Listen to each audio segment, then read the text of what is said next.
Today we're going to discuss a few things that businesses should be doing in preparation for 2016 filing, which is only 5 months away now. Keep in mind that the deadlines we do not expect to be extended next year like they were this year. So that means you'll start filing between January and the end of March, and that will be the final deadline for everybody. So it's not that far away. The key points shouldn't take too long. I plan to leave a large window for questions. If you already have them, you can pre-submit them to Robin through the chat function. And with that, I guess we'll get started. Okay, so first of all, hopefully everyone is finished with 2016 filing. I know some people have even been filing the last couple weeks, and the IRS has said they're going to cut people some slack. But hopefully everybody has done that now. And if you have, when you get done filing, and if you acknowledge at the end that you are completed, it will automatically create your ACA control records, which I can show you in the Master Information Control information. If you go to Affordable Care Act, you can see you'll have a 2016 record here now. And if we come in here, I can show you that the 2015 gets locked. You can still look at it by hitting Shift F1.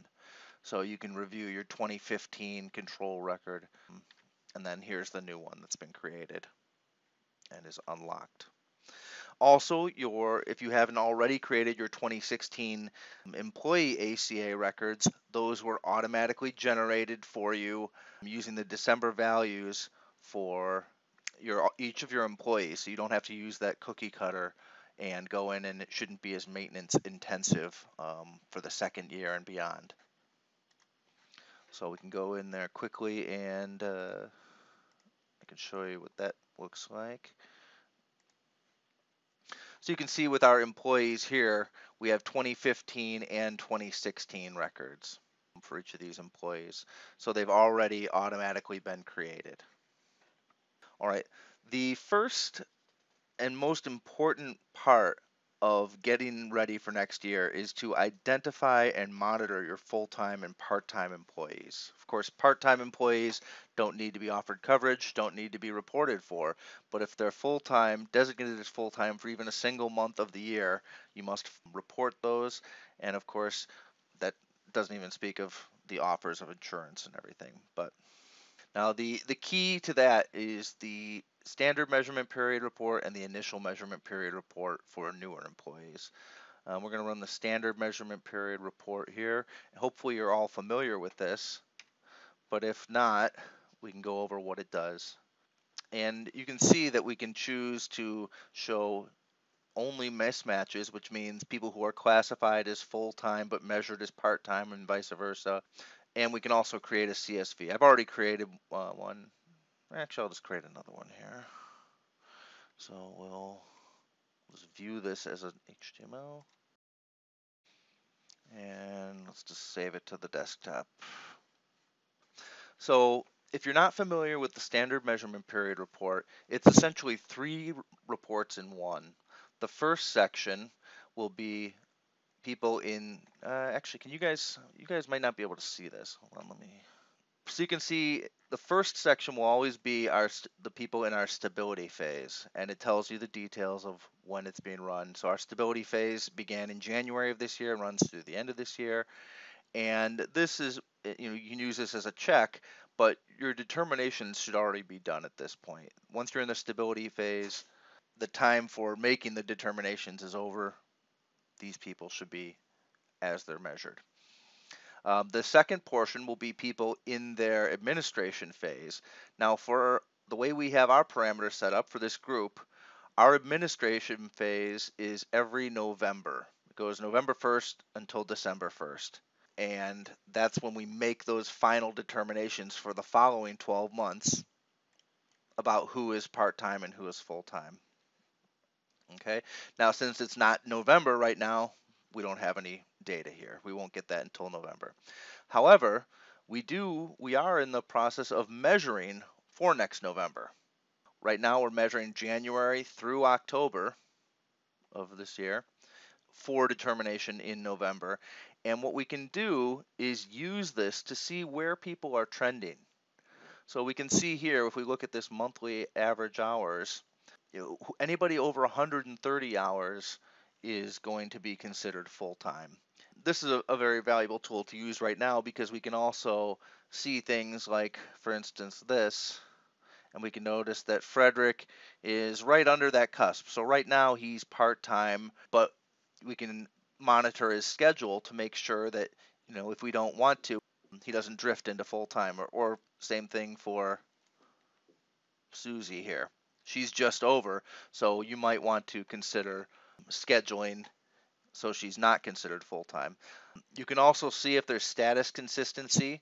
So right here we have, it says no. So this means this person is assigned as full-time, but because they're averaging less than 130 hours, they're being measured as part-time.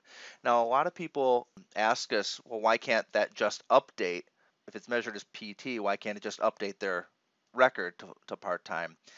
And that's because you don't want to override it. If someone is, for instance, if somebody is hired as a full-time employee, they could be either in a stability phase, or for whatever reason, maybe their hours aren't being recorded properly, or it just doesn't matter. You can't have that take away that manual control. So you need the ability to assign one. These are recommendations. These are how it's measured. It's up to you to make those determinations. So, and that's why you can't automate it. It's the same way that the insurance contributions are not necessarily what they're paying. What you report is that minimum price, not what they're actually paying. So you can't just pull it out of their deductions and use that as the reported amount. So anyway, you've seen this report now as just a regular screenshot. One nice thing is if you've exported it to a CSV, you can do other things. And I don't have very many employees here, but you can see if I come down to that same area, and so here's our measurement phase. You can use the tools to help you sort through this and make it a lot easier by simply going to sorting it. Oops. Let's first, I'll my data as headers here, and I'll sort it first by maybe assigned status, so I can have my people grouped by full-time and part-time, and then I'll order it by average monthly hours, and so I can see where people are trending in order basically, and I can see those real critical areas right on either side of 130 hours a month. So you can see we do that, and now everybody's sorted. I have my full-time employees, then my part-time employees, but within that they're grouped by, ranked by hours. So I can come in here, and obviously this would be very helpful if I had 500 employees. But I can come in here and say, okay, here Frederick, yep, he's averaging 128. We have a couple more months left. Do I need to adjust his schedule? Same thing for Bill or Susie or Roberta. All of these people are right in that 138 neighborhood, and there's still time for you to make changes if you need to. The same thing can be done for the initial measurement period, and I find that being able to do these sorts can really enhance the report. That's something you already have. Okay, I guess the next thing we can look at is the coverage codes, and actually I'll come in here and a lot of people naturally had problems with these Series 1 and Series 2 codes. These Series 1 codes describe the offers made, and a lot of people aren't really sure how to handle it because they're fairly ambiguous. The Series 2 codes means what happened as a result of that offer. So, and in response to that, these are the instructions for your 1094C, 1095C forms. There we go. So here's our list of codes.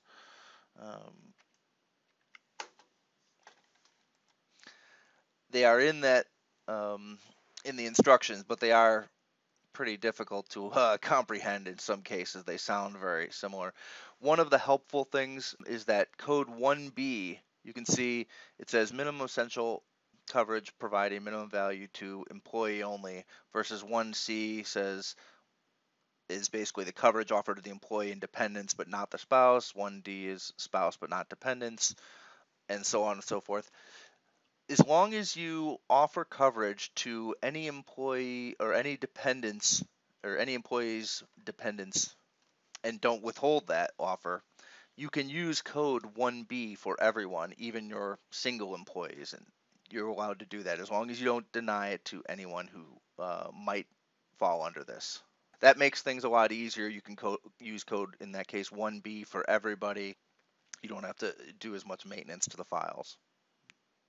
Oh, the other thing, I guess, in advance for next year, anyone who has already gone through the application for transmitter control code can probably attest that this was the most difficult part of the entire electronic filing process. It would be a good idea if you haven't gone through that, but you are planning to electronically file next year. Perhaps you're going to grow beyond that 250 full-time employee threshold where it's required, or maybe you've just filed paper forms this year and you're like, hey, I'm going to upgrade to the electronic filing because I don't need the hassle of paper. It'd be a good idea to start getting that transmitter control code application finished sooner rather than later. So Robin, do we have any questions yet? I think that's really all I had to start with, but I'm happy to help or to share or look at anything else new that people want to see.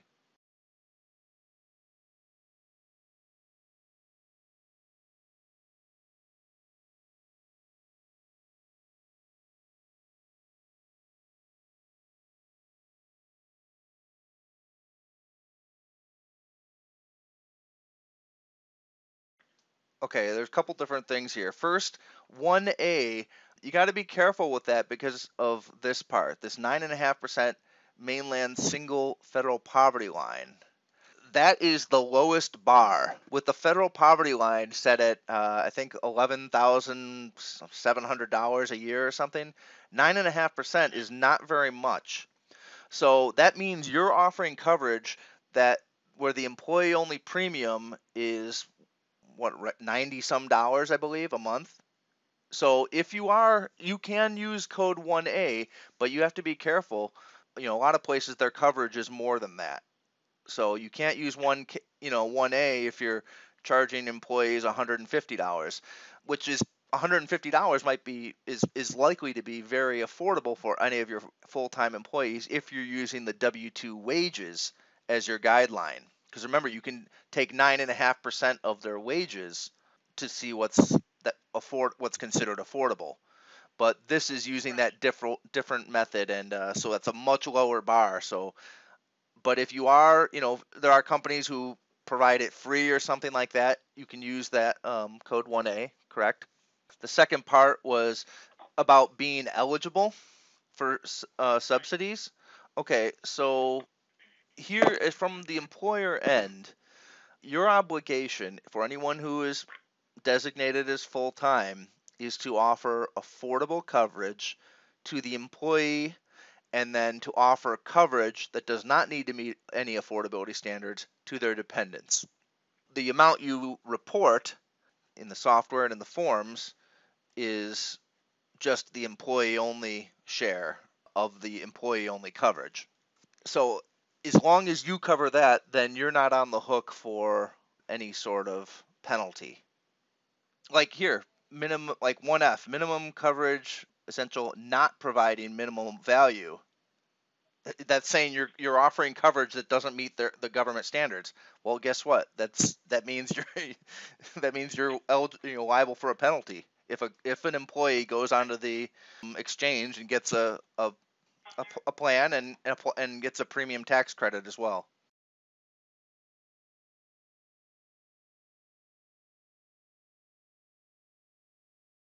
Right. So you could use, for instance, those first 3 months, you could use 1H, no offer of coverage, but then you can come down here and you enter code 2D, employee in a limited non-assessment period.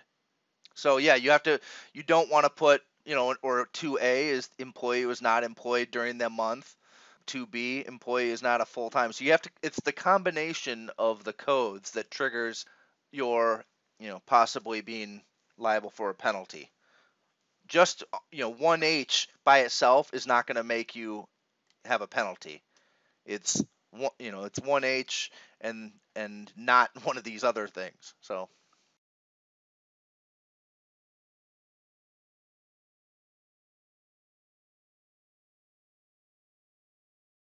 absolutely, yeah, you cannot. It's not necessarily the same thing. What you're supposed to put here, and this is in the online documentation. This is the minimum cost of self-only coverage for that employee, and the employee's share of that. So it's not the entire premium. So maybe perhaps the entire premium is $200 a month, but the employer is paying some of it, and the employee's share is 147. It's whatever they had, the cheapest one, cheapest qualifying coverage they had the chance to purchase for themselves. So it's not what they actually enroll in. And it also doesn't include the cost of coverage for their dependents, which you're required to make coverage available to dependents, but that does not need to meet those affordability standards. Yeah, but that often isn't the case. One, it's not going to be the case if an employee has dependents or spouse has family coverage. And two, a lot of times, you'll need to be quoting these bronze level packages, these low cost packages, in order to maintain affordability, because a lot of places aren't going to be contributing 80%. They may contribute 50% or 20% or whatever. And in order to maintain affordability, you need to offer them, but perhaps the employee elects for a better plan. So there are cases like that.